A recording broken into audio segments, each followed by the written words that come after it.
Hai kawan pajak, selamat datang di video Direktorat Jenderal Pajak.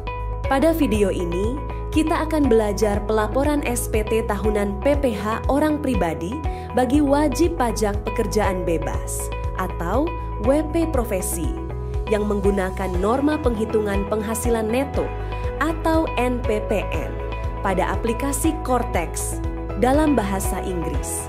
Sebagai perhatian, informasi yang disampaikan pada media ini dapat berubah sesuai dengan perkembangan ketentuan perpajakan terbaru dan proses pengembangan sistem Cortex. Untuk tujuan keamanan data, Cortex hanya dapat diakses oleh pihak yang berwenang. SPT hanya dapat dibuat oleh orang pribadi sebagai pengurus, konsultan, atau pihak ketiga lainnya yang ditunjuk. Sebelum melakukan pelaporan SPT, silakan pastikan role yang dipilih sudah sesuai. Silakan login ke Cortex dengan menginputkan NPWP 16 digit, kata sandi, dan CAPTCHA yang muncul. Kemudian klik tombol login. Untuk mengakses menu SPT, silakan pilih menu Tax Return, kemudian pilih submenu Tax Return. Berikut adalah tampilan menu Tax Return. Untuk membuat SPT, silakan klik tombol Create Tax Return. Untuk membuat SPT tahunan PPh orang pribadi, silakan pilih pilihan sesuai dengan tampilan di layar dan sesuaikan dengan tahun pajak dan status pembetulan SPT yang akan dilaporkan. SPT berhasil dibuat dan akan muncul pada menu Tax Return Not Submitted. Silakan pilih tombol View untuk mengisi SPT. Berikut adalah tampilan SPT yang telah dibuat.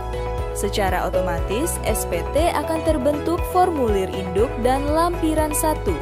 Pada Cortex, pengisian SPT dimulai dari induk terlebih dahulu dengan menjawab pertanyaan-pertanyaan pada induk SPT.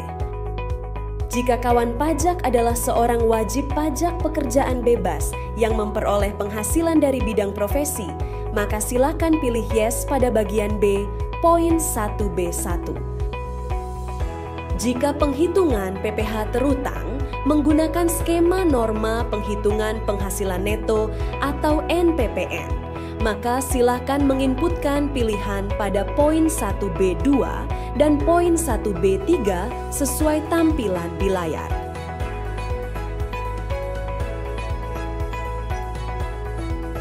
Kemudian, kita berpindah ke lampiran 3B untuk mengisikan detail penghasilan dari kegiatan profesi atau pekerjaan bebas yang diperoleh selama setahun.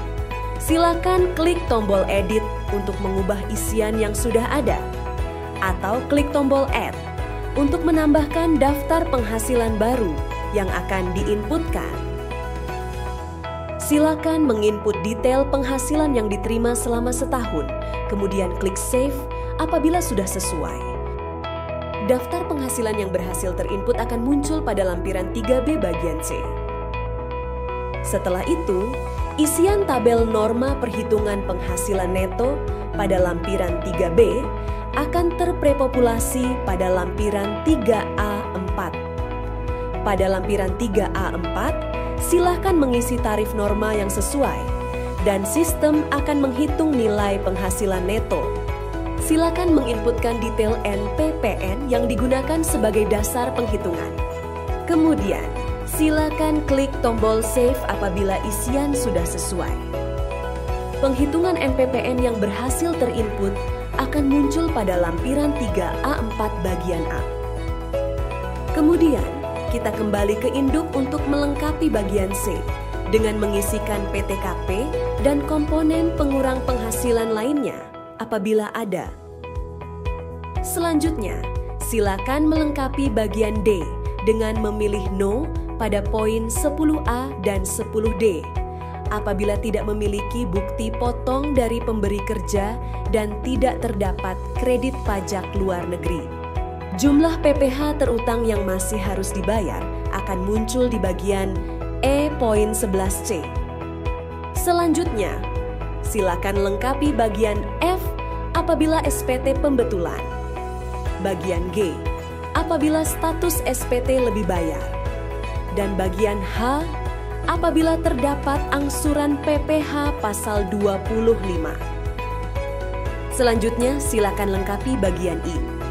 Apabila memiliki kewajiban atau utang pada akhir tahun pajak, silakan pilih yes pada poin 14B dan mengisikan detailnya pada lampiran 1 bagian B. Kemudian, silakan lengkapi bagian I dengan pilihan penghasilan lainnya, seperti penghasilan final atau penghasilan yang bukan merupakan objek pajak apabila ada. Selanjutnya, kita berpindah ke lampiran 1 bagian A untuk mengisi daftar aset atau harta yang dimiliki pada akhir tahun pajak. Bagian ini wajib untuk diisi. Silakan klik tombol Add untuk menambahkan harta sesuai dengan jenis dan klasifikasinya. Silakan isikan detail harta tersebut dan klik Save apabila sudah selesai. Berikutnya, kita kembali ke induk untuk melengkapi bagian J apabila terdapat dokumen yang akan dilampirkan. Selanjutnya, silakan lengkapi bagian K dengan mencentang kalimat pernyataan dan mengisi penanda tangan SPT. Klik tombol Pay and Submit untuk menyampaikan SPT. Apabila terdapat saldo deposit, maka akan muncul pilihan apakah saldo deposit tersebut akan digunakan atau tidak. Apabila status SPT kurang bayar, maka akan muncul pilihan apakah SPT akan dibayar menggunakan saldo deposit atau dengan membuat kode billing. Berikutnya, silakan memilih dan mengisikan penanda tangan elektronik. Kemudian klik tombol Save dan klik tombol Confirm Sign. Selamat, SPT berhasil disampaikan. SPT yang telah disampaikan akan muncul di menu Tax Return Submitted. Kawan pajak dapat mengunduh bukti penerimaan elektronik dan cetakan SPT yang telah disampaikan tersebut. Jika memerlukan bantuan lebih lanjut, kunjungi www.pajak.go.id atau telepon ke Kring Pajak 1-500-200. Subscribe channel YouTube Ditjen Pajak RI untuk memperoleh informasi perpajakan terkini. Pajak kuat, APBN sehat.